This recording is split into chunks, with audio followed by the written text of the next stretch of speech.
Enoque. Retornamos mais a uma aula. Hoje eu quero falar das cartas universais, que nós temos aqui as 7 últimas cartas do Novo Testamento.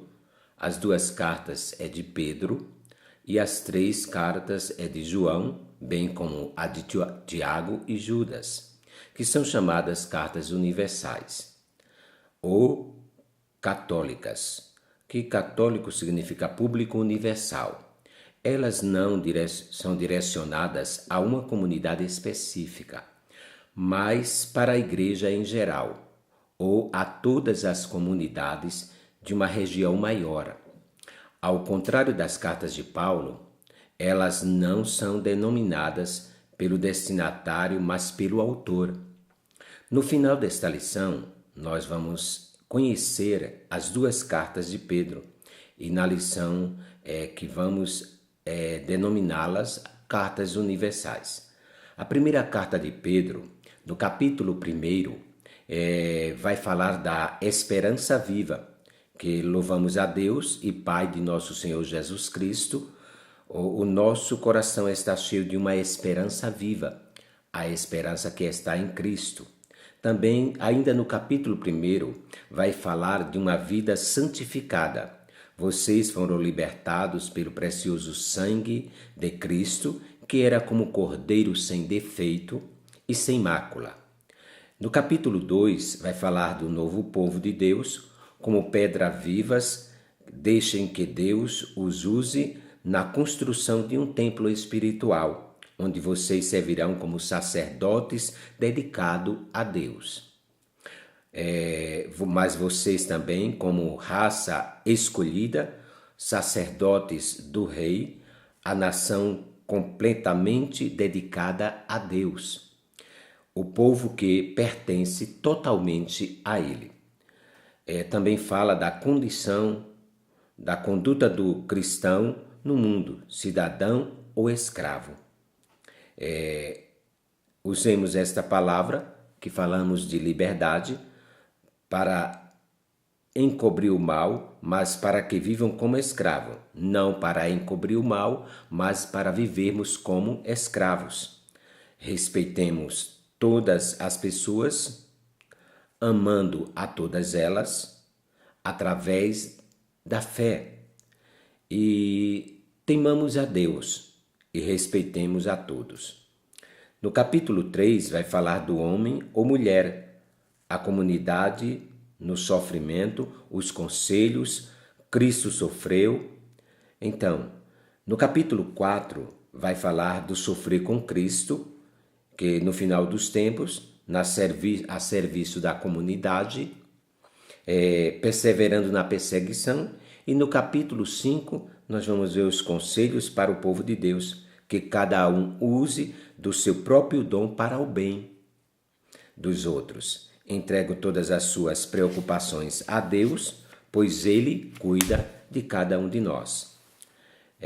Nós também observamos que nós temos no Antigo Testamento também que se relaciona ao livro de 1 Pedro. 1 Pedro, você vai encontrar muitas palavras do Antigo Testamento que você consegue reconhecer o sentido das citações. Em 1 Pedro, nós encontramos 1 Pedro 1,16, em Levítico 19:2, sejam santos porque eu, o Senhor, sou santo. Em 1 Pedro, capítulo 1, versículo 24, em Isaías, capítulo 6, versículo 1 ao 8, todos os seres humanos são como a erva do campo. Em 1 Pedro 2:6 e em Isaías 28:16, eu escolhi uma pedra de muito valor. E em 1 Pedro 2:8, em Isaías 8:14-15, pedra em que as pessoas vão tropeçar. E ainda em 1 Pedro 2:21-25, em Isaías 53, não cometeu nenhum pecado relacionando-se a Cristo. Em 1 Pedro 3:10-12, no Salmo 34, 12 a 16, quem quiser gozar a vida, vai falar de uma vida de gozo com Cristo. E nós observamos também que através da comunidade que existia na época, primeiro Pedro, esta primeira carta é dirigida ao povo de Deus que vive espalhado, gregos, diáspora, que é uma referência aos cristãos que vivem como uma minoria entre os pagãos, onde se encontram os lugares citados no capítulo 1 e 1. Em 1 Pedro, pode-se ver que os cristãos são ameaçados e difamados. Eles sofriam e eram amplamente perseguidos e questionados por causa da sua fé. Em Atos e em diversas cartas do Novo Testamento, há relatos sobre medidas tomadas contra os cristãos, desde a primeira comunidade, proibição de reuniões, pregações, prisões, execuções de cristãos. O historiador Tácito menciona uma perseguição em larga escala, direcionada a uma comunidade inteira. Trata-se de uma perseguição feita pelo imperador Nero em cerca de 64 depois de Cristo. Depois do incêndio de Roma, já naquele tempo, alguns cristãos foram jogados aos leões e devorados por eles. Está em 1 Pedro 5,8. Será que 1 Pedro estava pensando nesses fatos?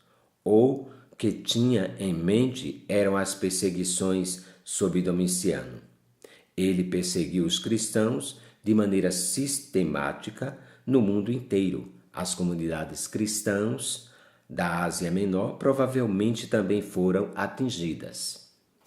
Os conselhos de Pedro dá para a comunidade perseguida são muitos. E mais interessante ainda, Pedro recomenda duas coisas: que é a comunidade como um novo povo de Deus.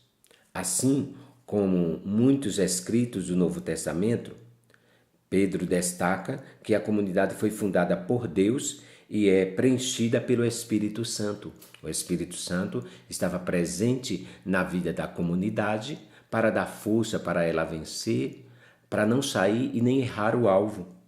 A respeito disso, é possível encontrar dois ensinamentos interessantes sobre a igreja na primeira carta de Pedro. Primeiro é a comunidade cristã, que é um novo povo de Deus reunido, sacerdote do rei, nação completamente dedicada a Deus.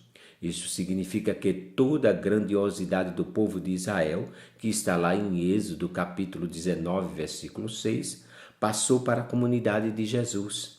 Todos os crentes são sacerdotes e o povo todo é santo por meio da santificação do Espírito Santo. Por isso, todos têm a responsabilidade de ser santo em sua vida, porque ele diz: sede santo em toda a vossa maneira de viver. É também citada uma frase importante chamada de Código de Santidade do Antigo Testamento. Jesus havia descrito a sua missão quando falou da pedra angular, que está lá em Mateus capítulo 21, versículo 42. Essa imagem é também do Salmo 118, versículo 22, Isaías 28 e 16. É usada em 1 Pedro e mostra que a igreja é fundamentada sobre Cristo, assim como uma casa está fundamentada sobre a sua pedra angular. Ela é uma casa espiritual e assim assume o significado de templo. Então, nós como igreja, nós somos o templo e morada do Espírito Santo. E esta igreja, ela está fundamentada e edificada em Cristo. Porque uma certa feita, Jesus ele estava falando com os seus discípulos e ele se aproxima e ele pergunta: quem diz ser o Filho do Homem? Uns dizia Moisés, outro Elias, mas ele pergunta para Pedro: e Pedro, o que tu dizes? Ele disse que verdadeiramente ele era o Filho de Deus. E Jesus agora volta-se para Pedro e diz: Pedro, não foi a carne nem o sangue que tu revelou, mas o meu Pai que está no céu. E ele agora coloca algumas palavras em relação a Pedro, dizendo: mas tu és Pedro, e sobre esta pedra edificarei a minha igreja, e as portas do inferno não prevalecerão contra ela. Jesus estava dizendo: essa pedra é a pedra angular, que era o próprio Jesus, a pedra de esquina que por muitos foram rejeitado. Mas como e onde surgiu a primeira carta de Pedro? Você já sabe algumas coisas sobre a comunidade que recebemos a carta. A comunidade era da Ásia Menor, que sofria as tentações e perseguições, e de acordo com capítulo 1 e versículo 1, o autor Pedro, isso é, complementando em 5 e 12, e ele, o autor, vivenciou o sofrimento de Cristo, e em Atos pouco relatou sobre Pedro, como as suas atividades em Jerusalém, Lídia, Jope e Cesareia. Mas em 1 Coríntios capítulo 9, versículo 5, se descobre que Pedro, Cefas, em aramaico, viajou junto com sua mulher pelos territórios e pregou até em Coríntio, de acordo com 1 Coríntios 1 e 12, segundo os escritos da igreja antiga. Pedro chegou até Roma e ali sofreu, como Paulo, a morte de um mártir sobre o imperador Nero. Em 1 Pedro 5 e 13, aparece Babilônia como lugar de escrita. No tempo da perseguição, esse era um pseudônimo para Roma, assim como em Apocalipse. Em 1 Pedro 5 e 12, fica claro que Pedro escreveu com a ajuda de Silas ou Silvânio. Os dois se conheciam desde o tempo de Jerusalém, em Atos 15 e 22. E Silas conhecia bem a comunidade da Ásia Menor, por ele havia acompanhado Paulo na sua segunda viagem missionária. Por isso pode-se concluir que Silas escreveu a pedido de Pedro, provavelmente pouco antes da morte dele, por volta de 65 depois de Cristo. Nas declarações sobre as perseguições, com certeza de refletirem a experiência em Roma sob o imperador Nero.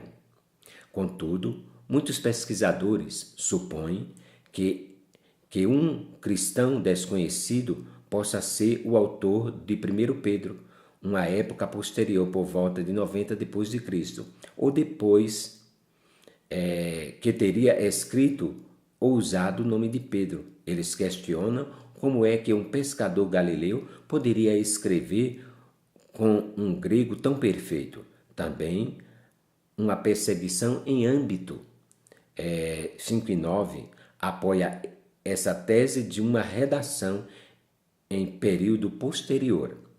Segunda carta de Pedro. A segunda carta de Pedro, tem 3 pontos principais. O primeiro, no capítulo 1, é advertências e conselho para uma vida cristã. O testemunho seguro dos apóstolos e dos profetas. No capítulo 2, nós vamos observar, falar sobre os falsos mestres, profecia sobre a sua aparição, a justiça de Deus sobre eles e a sua ocupação vergonhosa. No capítulo 3, nós vamos ver falar sobre a volta de Jesus e advertências e conselhos finais e ação de graça. Nós estamos aqui falando já da segunda carta de Pedro, onde aparecem os falsos mestres. Segundo Pedro adverte aos seus leitores que são designados com exatidão contra os falsos mestres que se infiltrariam entre eles com falsos ensinamentos, desviando a comunidade do caminho da verdade. O que Pedro critica nesses falsos mestres, porque eles rejeitam o mestre que os salvou. Portanto, não aceitavam a salvação por meio de Cristo. Além disso, desprezavam os poderes divinos. No capítulo 2 e 10, Eles prometiam liberdade, no capítulo 2 e 19. Eles viviam na imoralidade, viviam pelo dinheiro, eram atrevidos, fraudulentos e escandalosos. Também a segunda carta de Paulo vai falar da volta de Jesus. Segundo Pedro 3 e 4, aponta a aflição de muitos cristãos daquele tempo. Onde está a volta de Jesus? Era uma pergunta feita por muitos deles. Aonde está a volta de Jesus? Porque nós estamos sofrendo. Jesus não anunciou que a sua volta seria iminente, pois nós não sabemos o dia e nem a hora que ele vai voltar. Mas Pedro aconselhava a eles estarem preparados. Então, a volta de Jesus era algo que é verdadeiro, que tinha o seu momento certo. E havia zombadores que zombavam sobre a sua volta. E em 2 Pedro argumentou contra isso. Ele vai dizer: Deus vai mostrar o seu poder como no dilúvio irá fundar um novo céu e uma nova terra. Ele estava dizendo assim, como Deus provou no tempo de Noé, que agora veio o dilúvio, assim também será a vinda do Filho do Homem. Então ele vai fundamentar um novo céu e uma nova terra para que todos aqueles que o esperam possam desfrutar. Ele também fala, para Deus 1000 anos são como um dia, e o cálculo de Deus é feito em outra ordem de grandeza. Não se deve entender a época atual como demora, mas como o tempo da paciência e misericórdia de Deus. E ainda é tempo de conversão e de salvação. Era o que Pedro falava, que um dia para Deus é como 1000 anos, e 1000 anos é como um dia. E o tempo da salvação, a porta da graça, ainda continua aberta. E o Senhor, Ele está aguardando essas vidas. A carta de Paulo em relação às Escrituras Sagradas, 2 Pedro 1, 19 a 21, destaca que a palavra de Deus tem valor, tem um valor pessoal, tem falado movidos pelo Espírito Santo.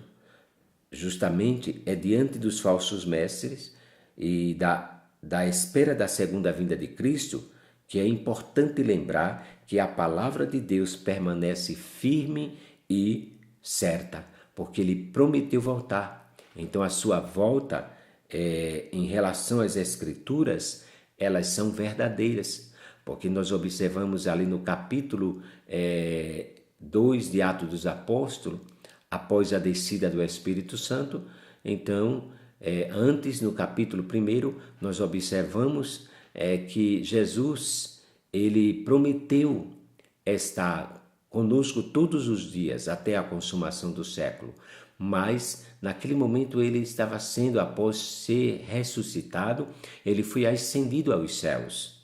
E naquele momento que ele estava subindo aos céus, os varões ficaram olhando para cima, porque ele estava sendo recebido no céu. E os anjos proclamaram dizendo: varões galileus, por que estáis olhando para cima? Esse Jesus que de entre vós foi recebido no céu, ele também um dia há de voltar. Então a vinda do Senhor, ela é verdadeira. E lá no capítulo 14 de João, ele vai relatar em relação à sua vinda. Ele vai dizer: não se turbe o vosso coração, crede em Deus, crede também em mim. Na casa de meu pai há muitas moradas. Se não fosse assim, eu vos não teria dito: vou preparar lugar. E se eu for e vos preparar lugar, virei outra vez e vos levarei para mim mesmo, para que onde eu esteja, estejais vós também. Então, naquele momento, Jesus estava falando da sua vinda, que ele voltaria para buscar a sua igreja que estava edificada nele. Portanto, nós que somos cristãos, devemos sempre estar apercebido a isto, não deixando e tomando o máximo de cuidado, para que os falsos mestres gnósticos que zombam da aparente demora da volta de Jesus, com suas ideias difíceis de imaginar, eles possam é ganhar campo e enganar a muitos escolhidos. Mas a Bíblia ela fala da volta de Jesus com muita evidência, porque assim é como o relâmpago sai do Oriente e se mostra ao Ocidente, assim será a vinda do Filho do Homem. Ele há de voltar e ele não vai tardar. Então que Deus possa abençoar a cada um de nós, que possamos estar esperando o Senhor até a sua volta. Então que Deus os abençoe nesta aula das cartas universais, que são a primeira e segunda carta de Paulo. Ela é escrita para a igreja na sua universalidade, para todos, para que possamos por ela ser edificados e a nossa vida espiritual ela tenha a sua continuidade. Muito obrigado, que Deus abençoe a cada aluno que estão assistindo esta aula.